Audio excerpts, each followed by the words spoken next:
దానివల్ల అయ్యో ఇట్లా జరుగుతుంది అనుకోలేదు మేము. మా దగ్గర ఉండే లోకల్ అభ్యర్థి మీద ఇంకోరి మీద కొంత వ్యతిరేకతతో ఓటేసినాం కానీ కేసీఆర్ గారు ముఖ్యమంత్రిగా లేరు అనే మాటని జీర్ణించుకోలేకపోతున్నారనే మాట కూడా మా నాయకులు కార్యకర్తలు ఈరోజు అందరూ కూడా చెప్పడం జరిగింది.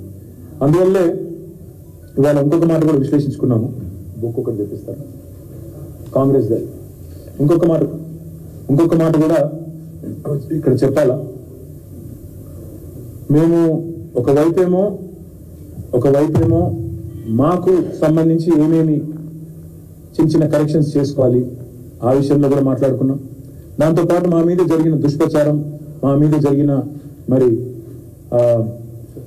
విష ప్రచారం, ప్రాపగాండా, ఫేక్ ప్రాపగాండా ఏదైతే జరిగిందో దాని విషయంలో కూడా చాలా తీవ్రమైన చర్చ జరిగింది. దాంతోపాటు ఇవాళ వచ్చిన ప్రతి కార్యకర్తకి ఈ పుస్తకం కూడా అందజేశాం. కాంగ్రెస్ పార్టీ ఇచ్చింది మొన్న ఎన్నికల్లో 1-2 కాదు, సరిగ్గా 420 వాగ్దానాలు తెలంగాణ ప్రజలకు వాళ్ళు ఇచ్చింది 420 హామీలు. సో ఇది కూడా ఒక పుస్తక రూపంలో ఎన్ని హామీలు ఇచ్చారు, వాళ్ళు యూత్ డిక్లరేషన్లో ఏం చెప్పారు, ఎస్సీ డిక్లరేషన్లో ఏం చెప్పినారు, ఎస్టీ డిక్లరేషన్లో ఏం చెప్పారు, మహిళా డిక్లరేషన్లో ఏం చెప్పినారు, అవన్నీ కూడా ఈ హామీలన్నింటినీ కూడా ప్రజల దగ్గరికి తీసుకొని పోతాము. 6 గ్యారెంటీలు కాదు, 420 హామీలు ఇచ్చి ఏ రకంగా ప్రజలను మరి ఒక రకమైన వాతావరణ నిర్మాణం చేసి ఒక రకమైన మరి లేని వాతావరణాన్ని కృత్రిమమైన ఒక అనుకూలతను సానుకూలతను సృష్టించుకొని పోయినారో దాన్ని కూడా తప్పకుండా మరి ప్రజల దగ్గరికి తీసుకొని పోవాలి. కాబట్టి ఇదందరికీ కూడా మా కార్యకర్తలకి ఇది ఇంటింటికి చేరే విధంగా ఈ పుస్తకాన్ని కూడా తీసుకొని పోతాం. అదేవిధంగా మాకు ఇంకా కొన్ని విషయాలు కూడా చెప్పారు. నియోజకవర్గాల వారిగా ఈరోజు పార్లమెంట్ నియోజకవర్గాల వారిగా ఇక్కడ సమీక్ష సమావేశాలు ప్రతి నియోజకవర్గం నుండి ఒక 70-75 మంది ముఖ్యులు, మొత్తం కలిపితే పార్లమెంట్ కి 500 మంది ముఖ్యులతో 500 నుంచి 600 మంది ముఖ్యులతో ఇక్కడ సమావేశాలు జరుగుతున్నాయి. తదనంతరం ఫాలో అప్ గా మరి ఎందుకంటే ఈ సమావేశాలు 17 నియోజకవర్గాల్లో కూడా జరుగుతాయి కాబట్టి రాబోయే సంక్రాంతి తర్వాత కూడా ఇంకా ఒక 4-5 రోజులు ఈ మీటింగ్లు కొనసాగుతాయి. తదనంతరం క్షేత్రస్థాయిలో నియోజకవర్గాల వారీగా కూడా విస్తృత స్థాయి కార్యకర్తల సమావేశాలు కూడా పార్లమెంటు ఎన్నికలకు సంబంధించి సన్నాహక సమావేశాలు కూడా పెట్టుకుంటాం. దాంతోపాటు అక్కడక్కడ కాంగ్రెస్ పార్టీ ఇవాళ కొత్త ఆగడాలకు పాల్పడుతూ ఉంది. తుంగతుర్తిలో మా నాయకుల మీద ఇప్పుడు 2 సార్లు దాడులు జరిగినాయి. జగదీశ్వర్ రెడ్డి గారు మాజీ మంత్రి గారు, అదేవిధంగా అక్కడ మాజీ ఎమ్మెల్యే కిషోర్ గారు సూర్యాపేట హాస్పిటల్ కూడా ఇవాళ పోయినారు.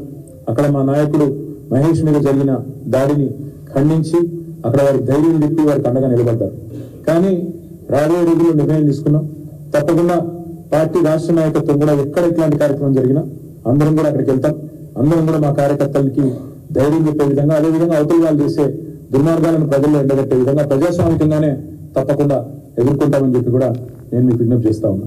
దాంతోపాటు ఇవాళ నిజానికి మా వాళ్ళు ఇద్దరు కూడా మేము అనుకున్నాను, నేను వ్యక్తిగతంగా అనుకున్నాను మా వాళ్ళు మనకు డిమారలైజ్ అయినారేమో అని. కానీ చూస్తే మాత్రం చాలా ఉత్సాహంగా ఉన్నారు. వాళ్ళు చెప్తున్న మాట మాకు తప్పకుండా పార్లమెంట్ లో బ్రహ్మాండమైన ఫలితాలు వస్తాయి. ఎందుకంటే స్వల్పమైన మరి తేడా వచ్చింది తప్ప ఏమీ లేదు. కొన్ని చోట్ల ఉదాహరణకు ఆదిలాబాద్ పార్లమెంట్ లో ఒక 2-3 బీజేపీ అభ్యర్థులు ఎవరైతే గెలిచినారో వాళ్ళు ఇద్దరు 4 సార్లు ఓడిపోయినారు. వాళ్ళ మీద ఆసానుభూతి కూడా కొంత పనిచేసినట్టుంది. దాంతోపాటు కొంత అక్కడక్కడ మరి మేము ఊహించని కొన్ని కారణాల వల్ల కూడా అనుకోకుండా కొంత నష్టం జరిగింది. ఆ విషయాన్ని కూడా ఈరోజు మా నాయకులు మా దృష్టికి కూడా తీసుకుని వచ్చినారు. ఆ విషయంలో కూడా తప్పకుండా కొన్ని మార్పులు చేర్పులు కూడా చేసుకుంటాం. అయితే ప్రధానంగా వీళ్ళు చర్చించిన మాట ఏంటి అంటే, అంశం ఏంటి అంటే, మొత్తం 5 గంటల 6 గంటల మీటింగ్ లో ప్రధానంగా మేము అందరం కూడా మాట్లాడుకున్నది, నాయకులు అందరం కూడా ఏమంటే, అసలు బీఆర్ఎస్ ఎంపీలను ఎందుకు గెలిపించాలి ప్రజలు, ఏ కారణం చేత బీఆర్ఎస్ ఎంపీలకు ఓటేయాలి, ఎందుకు గెలిపించాలి. బీఆర్ఎస్ ఎంపీలను ఎందుకు గెలిపించాలి అంటే, తెలంగాణ బలం, తెలంగాణ గలం, తెలంగాణ దళం పార్లమెంట్ లో ఉండాలి అంటే, తెలంగాణ అన్న మాట అక్కడ ధైర్యంగా ఉచ్చరించబడాలి అంటే, తెలంగాణ ప్రయోజనాల కోసం రాజీ లేకుండా కొట్లాడాలి అంటే, తెలంగాణ ప్రయోజనాల కోసం పేగులు విడేగాక అవసరమైతే నిలబడాలి అంటే, కలబడాలి అంటే ప్రభుత్వంతో కేంద్ర ప్రభుత్వంతో అది సాధ్యమయ్యేది కేవలం ఒక బీఆర్ఎస్ కే తప్ప కాంగ్రెస్ పార్టీకో బీజేపీకో ఎంత మాత్రం కూడా కాదు.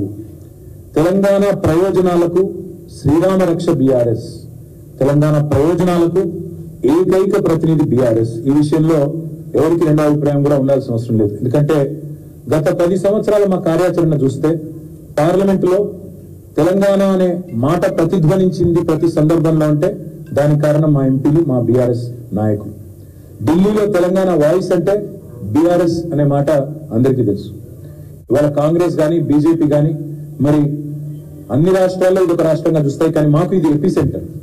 మేము కూడా ఇతర రాష్ట్రాలకు విస్తరించాలనే ఆకాంక్ష ఉన్నప్పటికీ మాకు మా న్యూక్లియస్, మా ప్రధాన కేంద్రము అల్టిమేట్ గా హైదరాబాద్, అల్టిమేట్ గా తెలంగాణ.